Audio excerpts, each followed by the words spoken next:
அசுவினி பரணி கிருத்திகோணாம் மதம் கொண்ட ராசி, ராசி அதிபதி செவ்வாய். இந்த ராசிக்கு கிரக போக்கில் இன்னைக்கும் சந்திரன் அஷ்டமத்தில் இருந்துட்டு கொஞ்சம் இடையூறுகளை, சிரமங்களை கொடுக்க பார்ப்பான். வாய்ப்புகள் வர்றதை தட்டி விடும்.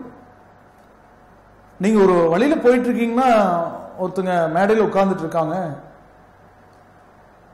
சும்மா உட்கார்ந்துட்டு இருப்பாங்க வேலை இல்லாம.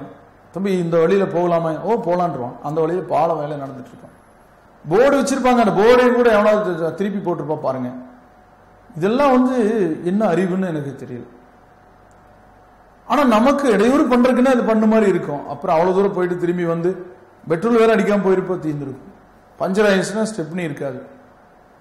இப்படி எல்லாம் ஒரு மனிதனுக்கு இருந்து எப்படி இருக்கு நினைச்சு பாருங்க. முக்கியமா ஒரு இன்டர்வியூ இருக்குன்னா, அந்த இன்டர்வியூக்கு நீங்க முதல் நாளே போய் அங்க தங்கிக்கலாம், தூரமா இருந்தா.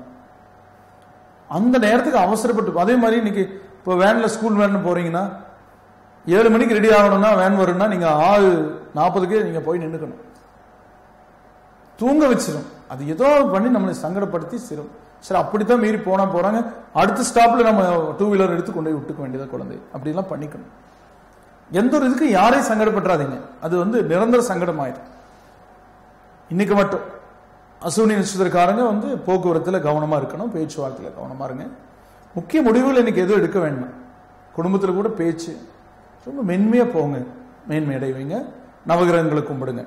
பரணியில பிறந்தவங்களுக்கு பலவீனம் அகல விஷ்ணு சகசரநாமம் படிச்சு பெருமாளை வழிபடுங்க.